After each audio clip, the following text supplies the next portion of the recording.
School dinner is something all children pretend to despise. But for most children, in most schools, it's the central point of the school day. It's accepted as part of the process of education, to fill their bodies as well as their minds. Your hands together. Your eyes closed.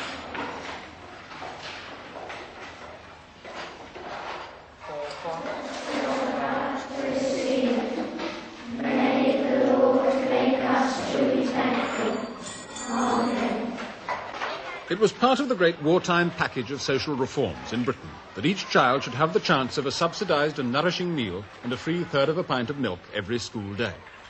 Subsidised dinners started as charity. They became every child's right, and until today the number of children benefiting from them has steadily grown. Almost 2/3 of all school children now eat school dinners. That's over 5 million dinners a day in term time. But next term, the term that starts for most children this week, it is officially forecast that over 500,000 fewer children will be eating school meals as a direct consequence of a 30% price rise to 12 new pence a day imposed by the government. And after next summer, there'll be no more free milk for the over 7s either. It looks like the end of a chapter of social welfare history. The reasons for the change? Money, of course. The subsidy paid for nourishing children in schools runs now at about £75 million a year out of the taxpayer's pocket. And of course food is wasted. Milk does go undrunk. Many subsidised parents can afford to pay more. But for a lot of mothers, the rise in meal prices and the stopping of milk looked like a real blow. Well, I think they're going to affect me bad. Because as the rise in costs is going up, it's going to be hard to, to seem to make. I can't manage now at the moment. With the prices going up, it's going to be worse still. Isn't it really the mother's job to see that the children are properly fed? Yes, but it's hard if she has... Money goes nowhere these days. And since this new decimalisation's been in, it doesn't go anywhere at all. Well, I'm frightened to shop with it. And they say you've got to buy so many green veggies every other day sort of thing if you give them. But if she hasn't got that much coming in, it's not hard for her not to say, oh, well, have a plate of chips, you know what I mean, for tea, and with some bread and fill yourself up. And especially, say, if she hasn't got her husband's walked out and left her.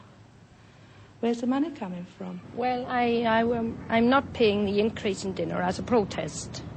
I will bring 2 nights a week I go to work, and on those days, the next day I am sleeping. On those 2 days, the children will have sandwiches. But on the other 3 days, I will bring them home, and they will have a snack at dinner time. Well, they'll have to come home anyway, because I couldn't afford it. Or take sandwiches to school. That's all I can do. Because, I couldn't afford 6 children's school dinners. They won't get no milk, will they? And, they won't have nothing to drink all day long. And it's really worrying me, because it means, what are the children going to do? It means that they have to take a flask of tea to school or something like that, I don't know what to think. It's in the crumbling hearts of the cities, where children are already likely to fall behind both in growth and in education, that the price rise is most resented. But it's here too that the new Conservative aim of self-reliance for the people is supposed to show its kindest face. The new plan raises the price of meals for ordinary families. It's also meant to enable many more relatively poor families to get entirely free meals for their children. About 650,000 children now get their school dinners free because their families are poor.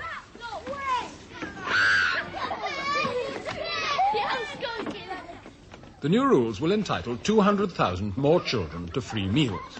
But the question is, will they get this help, which they certainly need? And that's what's worrying the teachers in these underprivileged schools. The children are hungry. Well, all children are hungry. But are they properly fed? After a long investigation of children's eating habits, Dr. Ben Lynch doubts whether half the nation's children are properly nourished. In the diet of an ordinary 10-year-old child, how important is the school dinner? It could be very important indeed, because it's possible for children to go to school without breakfast, or at most a tidbit. In other words, they would qualify for what we would describe as a very poor breakfast. On an average, something like 1 in 5 of the children conform to that pattern. Now, in that perspective, of course, a lunch is very important. And insofar that so many of the children have school lunches, or eat lunches out of the home, then it clearly is an important meal. It's laid down, it's supposed to be the main meal of the day. It's supposed to meet 1/3 of the child's daily nutritional requirements. So many mothers are at work. 1/3 of the industrial population is made up of women. 9 million go to work. 2/3 of them are married. Half of them have children in the age range from 5 to 15. In one pilot survey that we carried out, we discovered that mothers of those children who ate lunch out of the home during the school week included 60% who never ever asked what the child had in fact consumed. All right, milk monitors, give out the milk. Whatever happens to school meals, it's been safe to assume until this year that young children at school would at least get a nourishing drink of milk. From September, the only school children who will get free milk are the under-7s and those who are actually sick or weak. Or maybe mothers should buy more. But milk in Britain is the most expensive in Europe, and it's going up again in July. We have not come across evidence that would suggest, as presumably some people would think, that when milk is withdrawn from children, that it is compensated, as it were, in the home. We have no evidence from our own investigations to support this. So where, as might be the case, that supply of milk is the only supply, then there is the risk that for children this important ingredient in their daily diet is going to be withdrawn. Free milk has improved children's health, especially in schools like this. For teachers there, education has to take second place to social work, like trying to see that the children do drink the milk that's good for them. About 2/3 of the juniors do drink it. What I am concerned about is the administration within a school. It's going to be terribly difficult, particularly in a small school such as this, to say to a child on reaching its 7th birthday, still in the same class with other children who are drinking milk, say, well, look, now you will not have school milk. It must seem illogical to the child, and one can't but agree. It seems absolutely silly that this administrative gap of 7 has been created. On the evidence of past experience of these price increases, I think we'll see an increase in the number of children who go out to dinners. One curious factor about the Bethnal Green Road is it probably has more cheap eating places in the form of fish and chip shops and pie mash shops than any other area of London. And in fact, one has found that the meals are available there have always been less than school meals. Pie mash is 8.5 pence, which is less than the present school dinner price. On past experience, I'm pretty certain we shall see more children wanting to go out because it's cheaper. How much do you spend on your chips? Shilling. Shilling. What about you? Shilling. What about you? Yeah, I get more than a shilling. We go down and have some cakes or something like that. What's wrong with the school dinners? They're horrible. You know, they're too cold by the time you get them. What have you got? Chips and ketchup in there? Yeah. You won't feel hungry again in the middle of the afternoon? Go get some cakes. What about you? What do you have for dinner every day? Cakes, why? Is that enough for you? Yeah, do me till I get home. How much do you think these kids spend on average? Average 10 pence. What do they have? They'll have pie and chips, Savoy chips, English pasties and chips. Or rolls, yes. And well, that's the average, yes. They don't sort of have fish a lot. That's about the average. There's Savoys, pasties and pies. How much do you spend when you come out to dinner? $5 bob. $5 bob? Every day? $2 bob. What? Every day you spend $5 bob? No, I don't spend $2 bob. Do you think you'll be hungry by the end of the afternoon? No. He would eat a while and not be hungry. The price of school dinner's going up next term, going up to... 17. Yeah, 12. Well, 12 new pence too. I'll be going out every day. What did you lads have today? Pie and chips. Savoy and chips. Is that enough for you? Yeah. It's better than school dinners. It tastes like poison. Is it change in school dinner prices going to make any difference to you? No, I'll go out all the time. It's not just in poor areas that children have problems about their diets. In the posher districts, where children have even more money to spend, they may well not use it to buy more nourishing goodies, just stickier ones. The point of the school dinner, however much children may groan about it, is that it is nourishing and well balanced. In the richer modern world, not many children go hungry, but all too many do eat the sort of food that makes you fat, rots your teeth, gives you indigestion. With more mothers going out to work, with more money in children's own pockets, there is certainly a case for seeing that at least once a day they get not just enough to eat, but the right things to eat. That's not what they get if left to themselves. What proportion of your children take school meals? Well, it's less than a third. We have 700 children. About 190 take school meals daily on average. Of this number, more than half of these are free meals. Do you think the numbers who nip out for a pound mash is going to go up when the price goes up? This could be so because, of course, the margin then between what they pay for a school dinner and what they pay for a pie and mash is less. And there could be some increase in the number going that way, yes, I'm sure of this. Is that a thing you'll regret? Well, I don't like to feel that people are paying extra for a meal that's not as good. But on the other hand, the dilemma of the secondary school is that you have to look after these people as children and treat them as adults. And we treat them as adults in the educational sense. We can't then stand over them and force them to eat at dinner. I was visiting a colleague of mine, visiting his school only 2 years ago, and there they were a school in a very poor neighbourhood. He showed me the children having their meals. This was on a Friday. And on a table of 8 children, he pointed out to me that of those 8 children, 5 of these were having their last cooked meal until they had their school dinner on the next Monday. On the Saturday and the Sunday, a cooked meal would not be provided for them. Once again, one must be concerned about these children. And there are many of them in the country. Let's face it, we have feckless parents, and we also have parents who find life very, very hard and very, very difficult to provide for children. To what extent is it really the teacher's job to substitute for feckless parents? This is a very difficult one. This is a very difficult one. There's always a problem, you know, that the teachers can almost be blackmailed into doing things because they will always have this concern for the children. And I would hate to see teachers give up this proper concern for the whole child.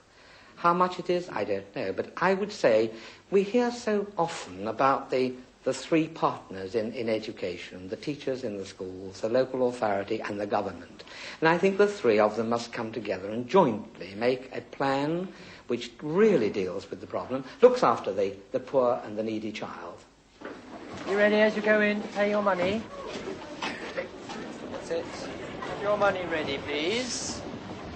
Look where you're going. Go along insensibly.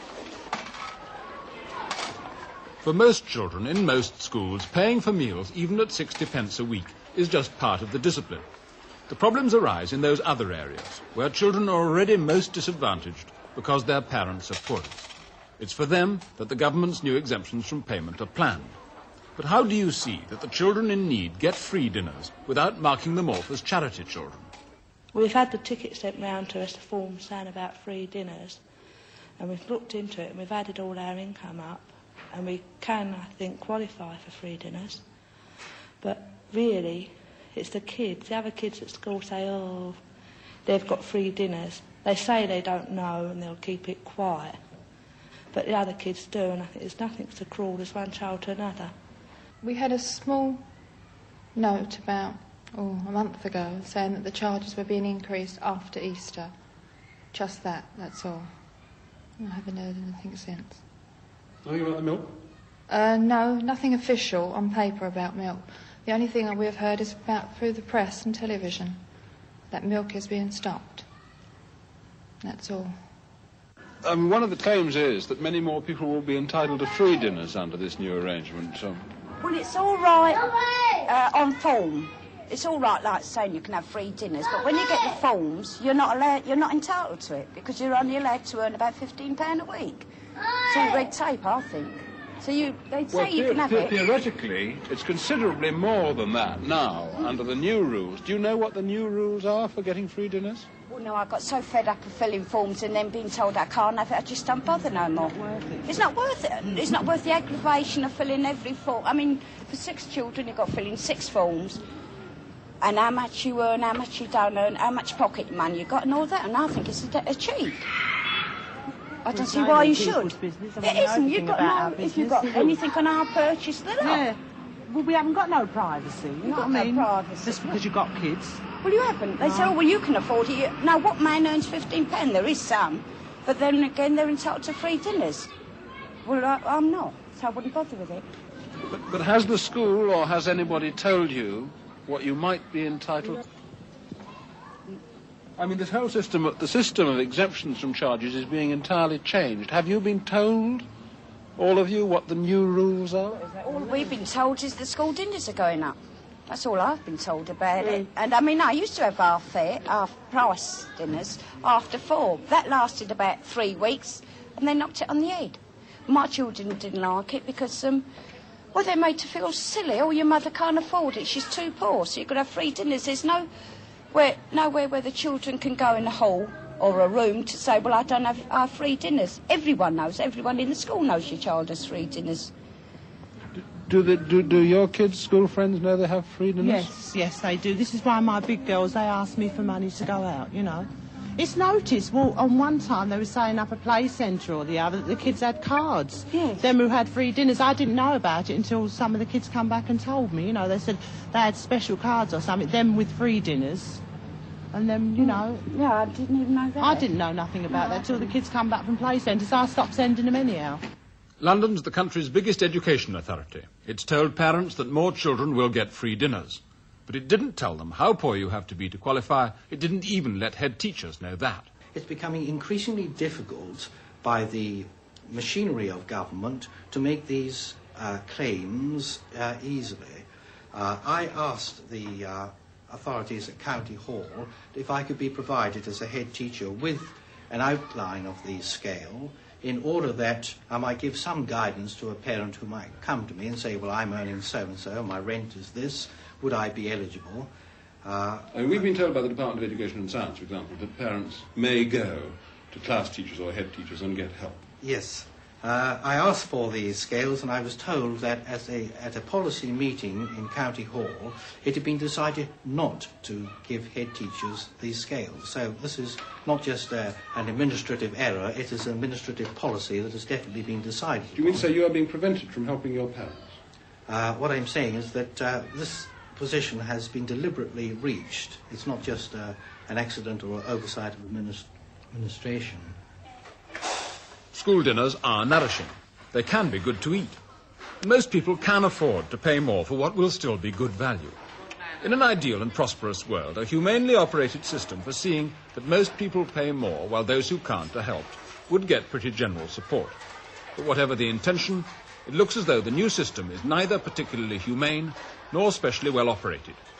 Of course, the government wants to save the taxpayers' money, maybe to spend it on even more desirable things. But once again, it looks as though the people who suffer will be the people, the children, at the bottom of the pile. I'm not convinced at the moment that proper regard is being had for the underprivileged child, the really necessitous one. This is one that my concern is for. I think a whole lot of our youngsters are very well looked after at home, and I think many parents would be perfectly happy to pay the increased sum of money for a school meal if, at the same time, those who are in need were really being looked after. Whose job is it to look after those ones in need? The teachers, the local authority, the government? All of us. All of us. But the means to do it can only be willed by the government, and the government must will the means. Mrs. Snatcher, are you happy about the amount of information given about the new entitlement to exemptions from dinner charges? Well, I think we've had the biggest effort ever to get as much information as we possibly can to the public about this. Just this morning, for example, someone went out from my office and picked up this leaflet from the post office entitled, "Which of these are yours as a right, free?" and one heading school meals. It's astonishing, you know, how much information there is in the post office. If you go in and look around at the posters, you'll find you can get a lot of information there about benefits that are available. The leaflet's phrased in very simple terms. If I may say so, it does seem rather odd that you began this publicity campaign during the school vacation, when all schools and most education offices were in fact closed. Well, we began it before the school term, in which the charges for school dinners will go up. Again, it isn't as if it's something entirely new. This is just a fresh surge in effort that has been going on for quite a time, both by our own department in my time and during my predecessor's time. But right up to the end of last school term, the largest education authority in the country was refusing to tell head teachers what the new scales were as an act of policy. I think what was happening was that we were doing scales on a rather sophisticated calculation of net income. And net income isn't quite take-home pay. Yes, but I'm sorry, the specific point is that head teachers were not told, at least by the Inner London Education Authority, anything about the new scales at all. The Education Authority took a policy decision not to tell this to head teachers. Isn't this rather unsatisfactory? Yes. Well, one moment I was coming on to that, and I think I was going to get to the point. Although the Inner London Education Authority is not my responsibility, but theirs, I rather thought the view that they took was that the way we were doing the calculation about net scales of income could be confusing.